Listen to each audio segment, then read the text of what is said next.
Kalau doa tuh jangan bertele-tele kayak orang yang gak kenal Tuhan.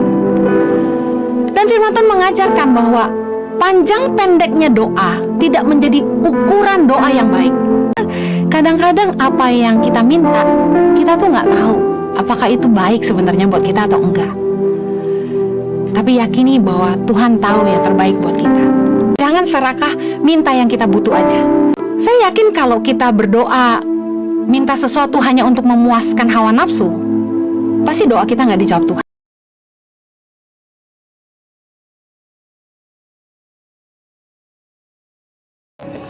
Bapa di sorga, terima kasih. Kami bersyukur buat kebaikan-Mu, kemurahan-Mu, keajaiban-Mu di dalam hidup kami Tuhan. Terima kasih buat penyertaan-Mu yang luar biasa. Saat ini Tuhan berbicaralah buat kami. Roh Kudus, hamba-Mu menyerahkan menit-menit ke depan ke dalam pimpinan-Mu. Biarlah firman-Mu mengajarkan kepada kami kebenaran yang harus kami hidupi. Tolong hamba-Mu Tuhan, karena sungguh tanpa Engkau hamba tidak mampu. Biar hanya Kristus yang selalu dimuliakan dalam hidup kami. Demi nama Yesus kami berdoa. Amen. Senang sekali bisa kembali melayani Anda meskipun melalui ibadah online. Hari ini saya akan khotbah tentang doa yang diajarkan oleh Yesus, yaitu doa Bapa kami. Dalam Matius 6 ayat ke-5 sampai 15 saya akan bacakan bertahap lalu akan mengupasnya berbagian. Judul perikopnya adalah hal berdoa. Ayat ke-5, dan apabila kamu berdoa, janganlah berdoa seperti orang munafik. Mereka suka mengucapkan doanya dengan berdiri dalam rumah-rumah ibadat dan pada tikungan-tikungan jalan raya supaya mereka dilihat orang. Aku berkata kepadamu, sesungguhnya mereka sudah mendapat upahnya. Ayat ke-6, tetapi jika engkau berdoa, masuklah ke dalam kamarmu, tutuplah pintu, dan berdoalah kepada Bapamu yang ada di tempat tersembunyi. Maka Bapamu yang melihat yang tersembunyi akan membalasnya kepadamu. Saya ingin bahas tentang ayat ke-5 dan ke-6 dalam doa Bapa kami. Bahwa berdoa itu bukan untuk pamer. Berdoa itu bukan untuk dilihat orang, supaya orang menilai kita rohani, supaya orang melihat kita, oh dekat dengan Tuhan. Ada beberapa pertanyaan yang jujur lucu menurut saya. Ada yang pernah bertanya begini, Ibu Heni doa berapa kali sehari? Kalau doa berapa jam? Malah ada seorang ibu yang bertanya gini, kalau saat teduh jam berapa? Firman Tuhan berkata kita doa itu bukan supaya dilihat orang. Menurut saya, hal-hal yang ditanyakan ini merupakan pertanyaan-pertanyaan yang tidak pantas ditanyakan. Karena berdoa bukanlah sesuatu yang harus dipamerkan kepada orang. Bukan untuk dilihat orang, bukan untuk dinilai seberapa rohani kita. Berdoa bukanlah sesuatu yang harus kita bangga-banggakan. Berdoa adalah kebutuhan. Doa, terjemahan lainnya adalah saya butuh Tuhan. Kita butuh Tuhan, makanya kita berdoa. Kita butuh Tuhan untuk memberikan kepada kita kekuatan, perlindungan. Kita butuh dengar pimpinan Tuhan dalam hidup kita, makanya kita berdoa. Yesus mengajarkan dalam Matius 26 ayat 41, berjaga-jagalah dan berdoalah supaya kamu jangan jatuh ke dalam pencobaan. Roh memang penurut, tetapi daging lemah. Kita bisa melihat dalam banyak ayat bahwa berdoa menjadi gaya hidup Yesus. Yesus kerap kali pergi ke tempat yang sunyi untuk berdoa. Banyak ayat dikatakan hal-hal ini bahwa Yesus menyendiri untuk berdoa. Bagi Yesus, doa merupakan kebutuhan, gaya hidup, di mana Yesus menyempatkan waktu untuk berbincang-bincang dengan Bapa, untuk hanya berdua saja dengan Bapa. Yesus mengajarkan kepada kita bahwa kita harus berjaga-jaga dan berdoa supaya kita nggak jatuh dalam pencobaan. Kita perlu meminta kekuatan Tuhan supaya Tuhan menjauhkan kita dari pencobaan dan Tuhan memberikan kita kekuatan. Karena dalam kehidupan kita tidak hanya tubuh kita yang perlu makan, kerohanian kita juga butuh kedekatan dengan Tuhan. Karena dengan kita dekat dengan Tuhan, kita sedang membuat roh kita lebih kuat. Karena kalau kita tidak berdoa, roh kita menjadi lemah dan daging kita yang kuat. Kalau kita tidak mau daging kita lebih menguasai hidup kita, kita harus punya hubungan yang intim dengan Tuhan. Kita harus selalu punya waktu untuk berdoa. Firman Tuhan juga berkata, tetaplah berdoa. Artinya begini, berdoalah setiap waktu kita bisa, kapan saja, di mana saja. Bukan untuk supaya dilihat orang, bukan menjadi sebuah kegiatan liturgis, rutinitas, bukan hanya sebagai tatanan ibadah, tapi berdoa merupakan waktu di mana kita betul-betul mengambil kesempatan untuk bisa berbincang-bincang dengan Bapa di sorga, meminta kekuatan dan pertolongan dari Dia, supaya kita nggak jatuh dalam pencobaan. Saya kalau doa, saya doa di mana aja, di mobil, di kamar mandi, lagi sendiri, di sofa. Saya sempatkan waktu, pejamkan mata dan cuma bilang, thank you Jesus, thank you Lord, I thank you Father, I love you Lord. Tuhan tolong aku, berbicara Tuhan. Saya sempatkan waktu, kapan aja, bahkan di kamar mandi khususnya. Saya ambil waktu untuk nyembah Tuhan dan ngomong sama Tuhan. Ambil waktu di mana nggak ada orang, di mana Anda nggak diganggu, di mana Anda cuma sendiri sama Tuhan. Itu yang penting. Bukan hanya berdoa kalau dilihat orang. Tentu kita boleh berdoa di depan jemaah, tapi motivasi hati kita ketika kita berdoa bukan untuk dinilai orang, bukan untuk pamer, bukan supaya kita dianggap rohani sama orang. Itu maksud firman Tuhan. Saya mau lanjutkan dalam Matius 6 ayat yang ke-7. Lagi pula, dalam doamu itu, janganlah kamu bertele-tele seperti kebiasaan orang yang tidak mengenal Allah. Mereka menyangka bahwa karena banyaknya kata-kata, doanya akan dikabulkan. Ayat 8, jadi janganlah kamu seperti mereka, karena Bapamu mengetahui apa yang kamu perlukan sebelum kamu minta kepadanya. Orang tuh biasanya basa-basi karena nggak kenal. Biasa kalau kita baru kenalan sama orang, wah itu biasanya kita basa-basi. Karena canggung, masa diem aja, kita terpaksa mulai ngomong, siapa namanya, umurnya berapa, anaknya berapa, tinggal di mana. Kita mulai basa-basi. Basa-basi itu tanda tidak kenal. Biasanya kalau udah kenal, kita nggak perlu lagi basa-basi. Nah ini arti firman Tuhan. Kalau doa tuh jangan bertele-tele kayak orang yang nggak kenal Tuhan. Dan firman Tuhan mengajarkan bahwa panjang pendeknya doa tidak menjadi ukuran doa yang baik. Ada orang yang menyangka kalau doanya panjang-panjang itu akan dikabulkan, kata firman Tuhan. Maksudnya begini, mau doa pendek, mau doa panjang, itu nggak jadi satu ukuran. Nggak ada keharusan harus panjang atau pendek. Ada teman yang kalau doa makan panjang sekali doanya. Saya ingat kalau dia sudah mulai berdoa makan, dia doakan janda-janda di udara, anak-anak yatim di lautan dan lain sebagainya. Kami yang mendengarkan doanya yang panjang udah kelaparan. Saya tidak bermaksud mencemooh siapapun, tapi maksud firman Tuhan adalah kalau kita doa, artinya ketika kita sedang ngomong sama Tuhan, jangan basa-basi kayak orang yang gak kenal Tuhan.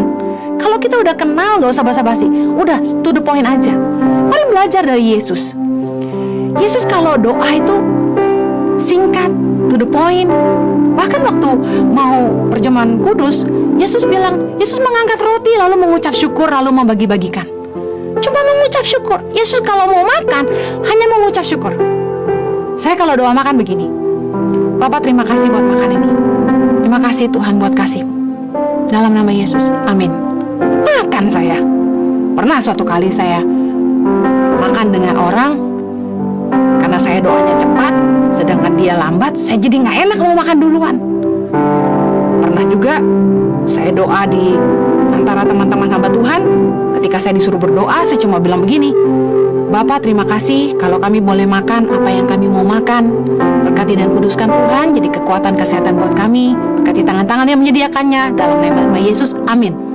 Langsung ada yang menghakimi doa orang lapar. Padahal kata firman Tuhan, jangan doa panjang-panjang seolah-olah akan dikabulkan. Enggak, panjang pendek doa nggak ada masalah. Yesus saja kalau doa pendek kok, cuma mengucap syukur. Dan doa Yesus itu sama Bapa to the point.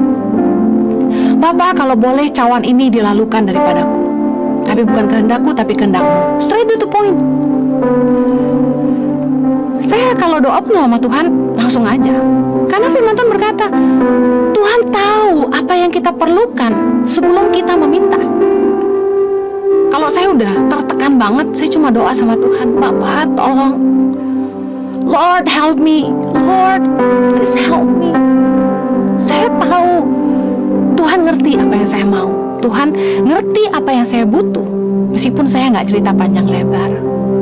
Bukankah Dia Tuhan yang menguji hati dan batin kita? Tuhan tahu apa yang kita butuhkan.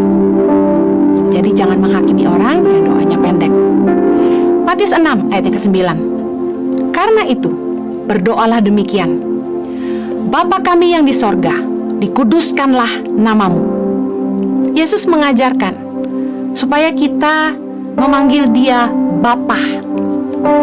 Hubungan yang begitu dekat Bapa dan anak mengingatkan kita bahwa kita adalah anak dan Tuhan adalah Abba, sumber, penyedia hidup kita, the giver of life. Kalau anak minta sama bapaknya tuh nggak usah pakai basa-basi, nggak susah. Dia Bapa, Dia sumber, Dia Bapa yang pasti akan ngerti apa yang kita suka, apa yang kita butuh. Saya punya kenangan yang baik tentang papa saya. Papa saya tuh paling tahu saya suka makan apa. Papa saya tuh tahu apa yang bikin saya senang gitu. Dan saya percaya kalau Bapa di dunia aja, kata firman Tuhan, tahu memberikan yang baik buat anak-anaknya, apalagi Bapa di sorga. Waktu kita berdoa, mari berdoa dengan penuh iman, keyakinan. Dia adalah Bapa, kita anak. Dialah sumber hidup kita. Yesus mengajar kita, dikatakan dikuduskanlah namamu. Ketika kita berdoa, awalilah dengan pengagungan, rasa hormat kita kepada Bapa. Nah, biasanya kalau anak mau minta sesuatu sama orang tuanya pasti ngambil hati dulu. Papa baik deh. Mari kita agungkan Tuhan, beri rasa hormat kita. Dan juga dikatakan dikuduskanlah namamu, mengingatkan kita bahwa Dia adalah Tuhan yang kudus, Allah yang kudus. Pastikan kita juga datang ke hadirat Tuhan, minta Dia mengampuni dosa kita. Ayat yang ke-10 dikatakan, Matius 6 ayat 10, datanglah kerajaanmu, jadilah kehendakmu di bumi seperti di sorga.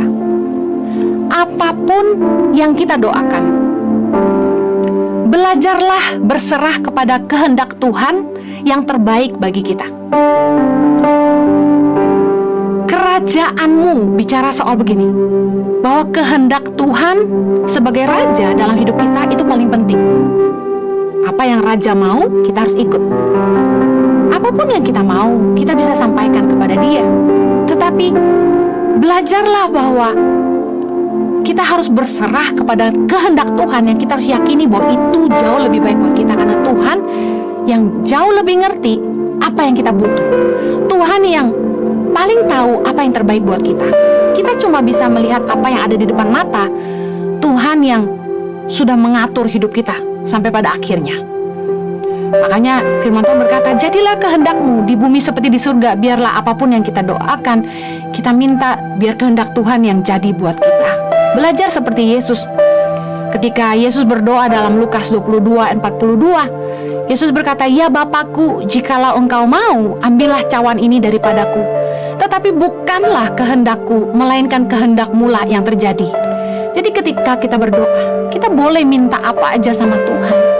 Tapi mari akhiri dengan, biarlah kehendak-Mu yang jadi dan bukan kehendakku. Karena kadang-kadang apa yang kita minta, kita tuh nggak tahu apakah itu baik sebenarnya buat kita atau enggak.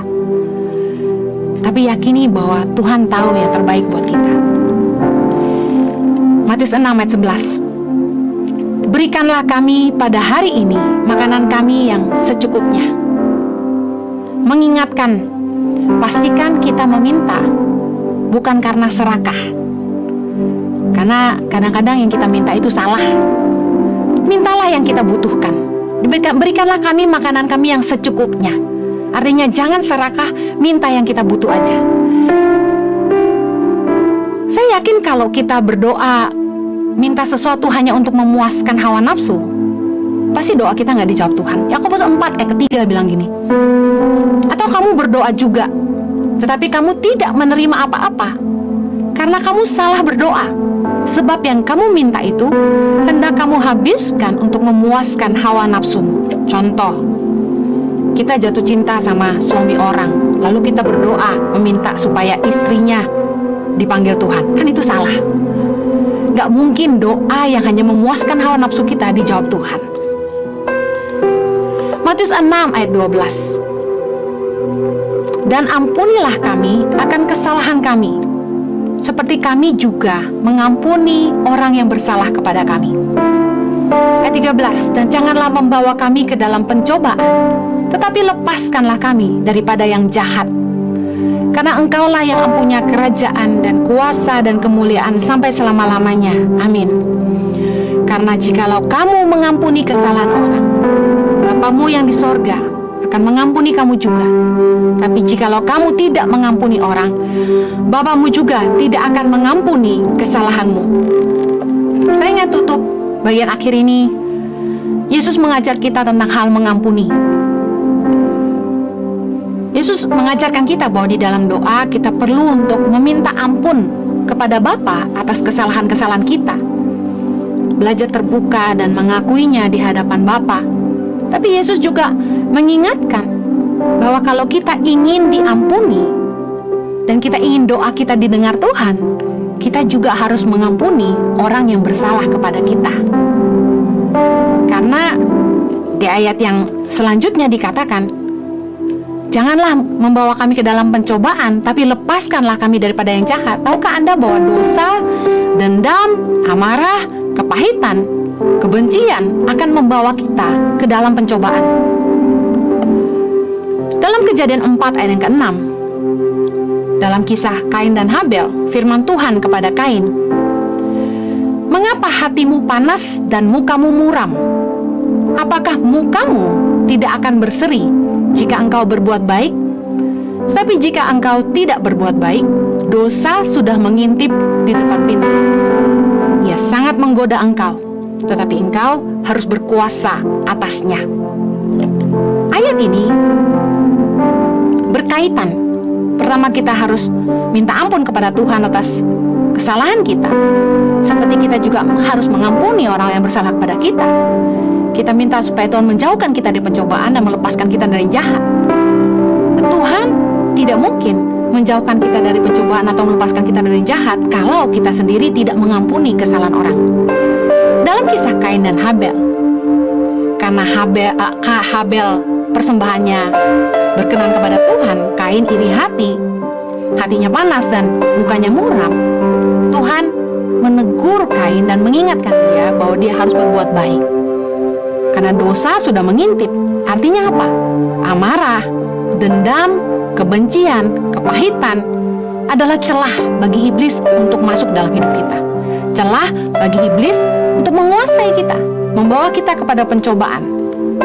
Kalau kita ingin dilepaskan dari yang jahat, kita harus belajar mengalahkan kejahatan dengan kebaikan. Yesus mengajarkan kita supaya kita belajar mengampuni orang lain sebagaimana kita juga ingin diampuni oleh Bapa di sorga. Dalam Lukas 6 ayat 27, Yesus berkata begini, tapi kepada kamu yang mendengarkan aku berkata, kasihilah musuhmu, berbuatlah baik kepada orang yang membenci kamu, mintalah berkat bagi orang yang mengutuk kamu, berdoalah bagi orang yang mencaci kamu. Saya diingatkan tentang salib, bahwa salib adalah jawaban untuk masuk dalam kehidupan kekal. Love God, love people. Kita harus bisa belajar mengasihi Tuhan, dan juga mengasihi sesama seperti diri kita sendiri, untuk kita bisa beroleh masuk dalam kehidupan kekal. Mengampuni merupakan ujian akhir yang Yesus hadapi di atas salib. Yesus menutup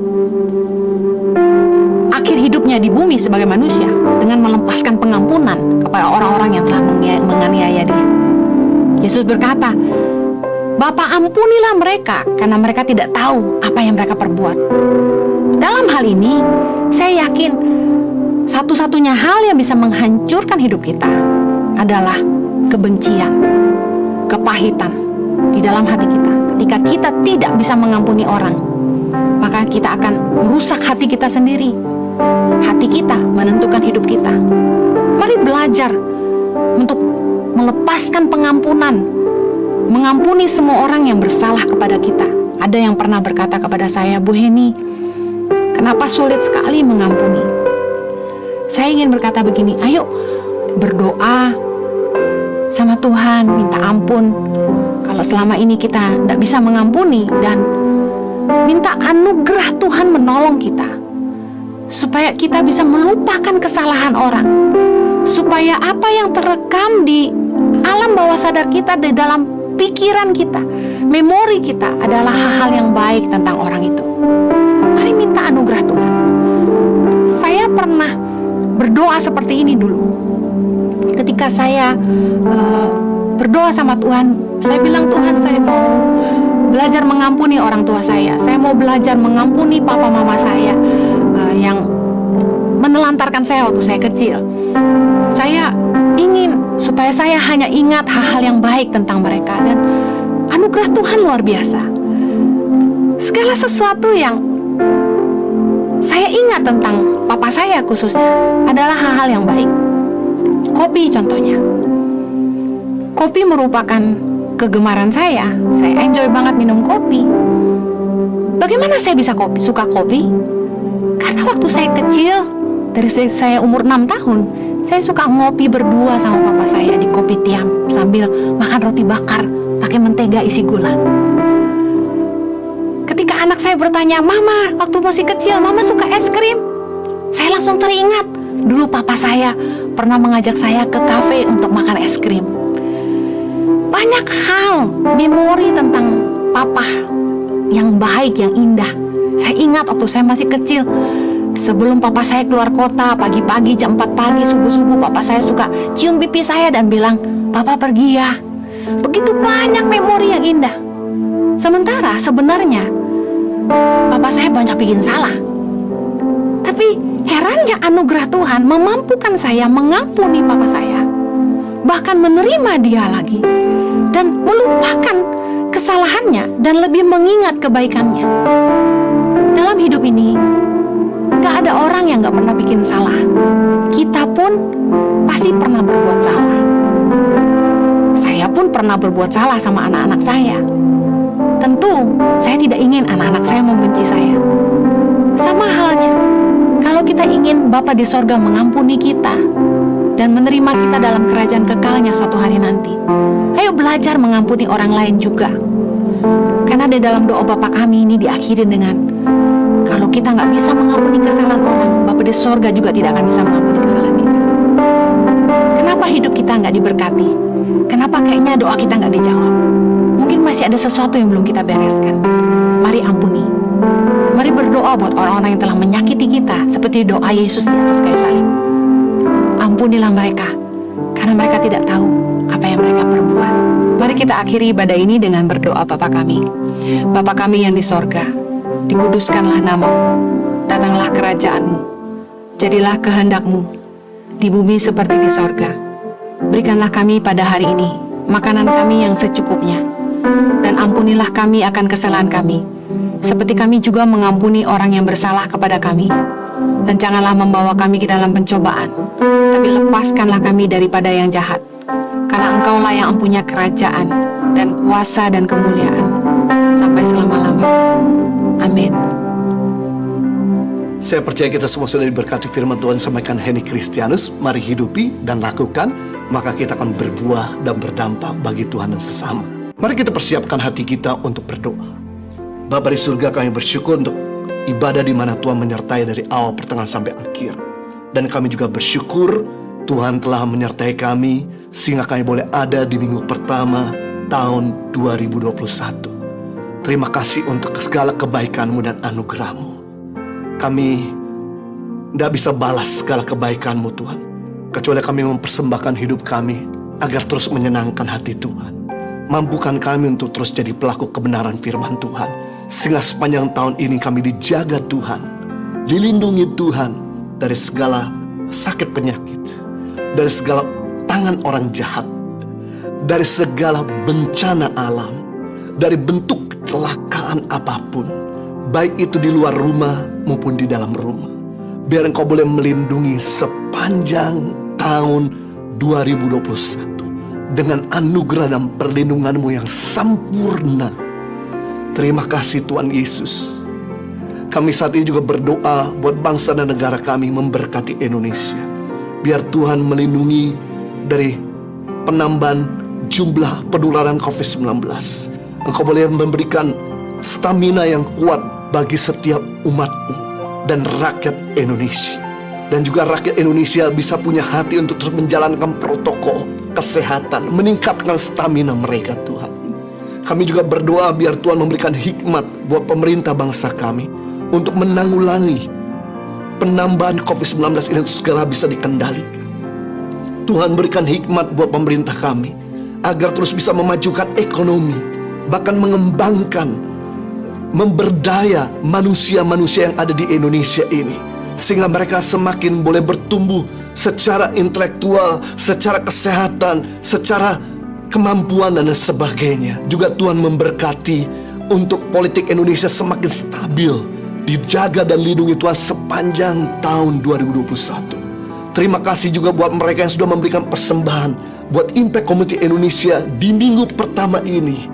Kami berdoa biar benih yang mereka tabur di minggu ini benar-benar dipakai untuk memberkati, menolong orang, sehingga apa yang mereka tabur di awal tahun ini, di minggu pertama ini, biar Tuhan perhitungkan, sehingga mereka diberkati dalam studi anak-anak mereka, mereka diberkati dalam usaha, mereka boleh makin baik dalam karir, mereka makin terjaga dalam kesehatan, mereka makin harmonis dalam rumah tangga, di dalam nama Tuhan Yesus. Terima kasih Tuhan Yesus. Segala kemuliaan kami kembalikan kepada Tuhan. Mari kita angkat dua tangan kita dan kita terima berkat daripada Tuhan. Kiranya Tuhan memberkati kau berlimpah-limpah, memperluas darahmu ke kanan ke kiri, mengangkat karirmu tinggi-tinggi. Kiranya Tuhan melindungi kau dari segala malapetaka, sakit penyakit, dan bahkan COVID-19. Sekalipun bahkan engkau yang saat ini sedang sakit mengalami mujizat kesembuhan dari Tuhan, bilur-bilur Yesus menyembuhkan, dan kiranya berkat yang ada di bawah bumi, muka bumi, bahkan di atas bumi ini tercurah melimpah-limpah dalam hidupmu, sehingga hidupmu bukan sekedar diberkati, tapi jadi berkat buat banyak orang. Hamba materaikan dengan firman kasih karuniamu di dalam nama Tuhan Yesus Kristus. Kita semua sudah diberkati, sama-sama katakan amin. Terima kasih Anda telah mengikuti ibadah online Impact Community Indonesia di minggu pertama 2021. Tetap jaga sukacita kita agar kita bisa terus bersemangat menjalankan sepanjang tahun 2021 ini apapun yang Tuhan telah percayakan di tangan kita, dan tetap jaga stamina agar kita tetap sehat. Sebab kalau kesehatan kita terganggu, maka semua aktivitas kita pun ikut terganggu. Stay healthy, sampai ketemu minggu depan. God bless you.